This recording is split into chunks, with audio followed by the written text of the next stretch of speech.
अस्सलाम वालेकुम दोस्तों, ज़राअत टीवी से फरहान आपकी खिदमत में हाजिर है।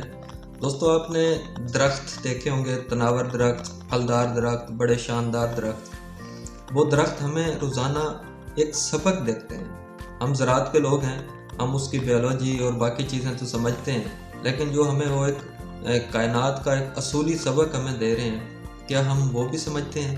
उस बारे बात करेंगे कि एक इतना बड़ा दरख्त आप जो देख रहे हैं, उसका जितना तना बार नज़र आ रहा है, उसका बहुत सारा हिस्सा ज़मीन के अंदर दफन भी है। उसने अपने आप को वहाँ पे मजबूत कर रखा है। उसने वो सारे मसाइब, वो परेशानियाँ, वो मुसीबतें, वो चैलेंजेस, वो सारे उसने बर्दाश्त भी कर रखे हैं, लेकिन वो साबित कदम खड़ा है, वो मजबूती के साथ खड़ा है। उसने कभी शिकायत नहीं की कि मैं नीचे गदला हूँ, नीचे मिट्टी में हूँ, मैं नीचे जो है ना, मेरी जड़ें जो हैं वो नीचे पानी में, मिट्टी में और मुदफ़न है। लेकिन हमें वो क्या है कि एक फल, एक शानदार समर, एक फूल, एक खूबसूरत फसल दे रहा है। तो इसी तरह ये एक खुदाई असूल है, कुदरत का असूल है कि अगर आपने तरक्की करनी है, अगर आपने ग्रो करना है, चाहे वो आपकी निजी ज़िंदगी है, चाहे वो कारोबारी ज़िंदगी है, चाहे आप तालिब इल्म हैं, स्टडीज़ के मामलात हैं, चाहे आपके दोस्तों के साथ रवाबित हैं, ताल्लुक़ हैं, सोसाइटी के साथ आपका रिलेशन है, सोशल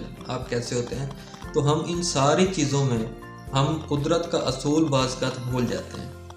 हम वो सारी रौनकें, वो सारे समरात, वो सारे फल, वो सब चीज़ें तो चाहते भी हैं, वो देख भी रहे होते हैं, लेकिन उस असूल को भूल जाते हैं जिस असूल से ये सारी चीज़ें मिलनी हैं।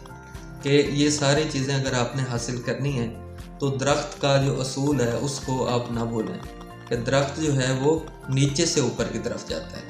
आप उसको बीज लगाते हैं, फिर वो बीज ज़मीन से बाहर आता है, फिर वो ग्रोथ होती है, उसकी बढ़ोतरी होती है, नशोनुमा करते करते एक तनावर दरख्त बन जाता है। वो उसकी मुस्तकिल मिजाजी है, वो उसकी एक कुव्वत है, वो ज़ब्त है। ऐसा नहीं होता कि दरख्त ऊपर से नीचे आए, कि जो समझते हैं लोग पैराट्रूपर्स कहते हैं कि एकदम से ये सारी चीज़ें हो जाएंगी, तो ये कभी नहीं होता। एक असूल है, एक सबक है, एक कुलिया है, उस पे चल के ही ये सारी चीज़ें होनी है।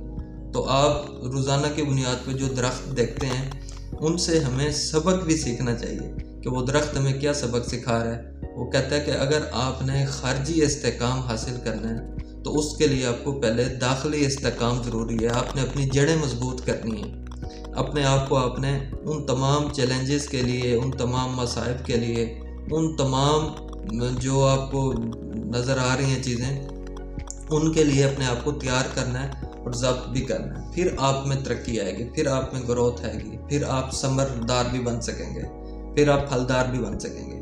तो इसलिए इस दरख्त को सिर्फ आप उसकी खुशनुमाई गुलाब की ना देखें, उसकी गुलाब की जड़ें भी देखें कि वो कहाँ पे खड़ी हुई हैं। तो एक सादा सा असूल है जो दरख्त हमें रोज़ाना सिखाता है। तो अगर आपने तरक्की करनी है तो अपने जड़ें भी ज़मीन में रखने के लिए तैयार हों। अपनी सोसाइटी में, अपने मुआशरे में, अपने ख़ानदान में अपने आप को आपने इस्तेकाम भी देना है। इस तरह ही तरक्की मिल सकेगी, इसी तरह ही फल आ सकेगा। वरना जो है ना, आप देखेंगे कि जो मजबूत दरख्त होते हैं उनकी जड़ें नीचे उतनी पेवस्ता होती हैं, जो मजबूत नहीं होते उनको अंधेरियां, हवाएं उखाड़ के बाहर फेंक देती हैं। तो एक छोटा सा ये असूल है ज़िंदगी का जो हमें दरख्त सिखाते हैं। तो मैंने सोचा कि आपसे भी इसको डिस्कस किया जाए।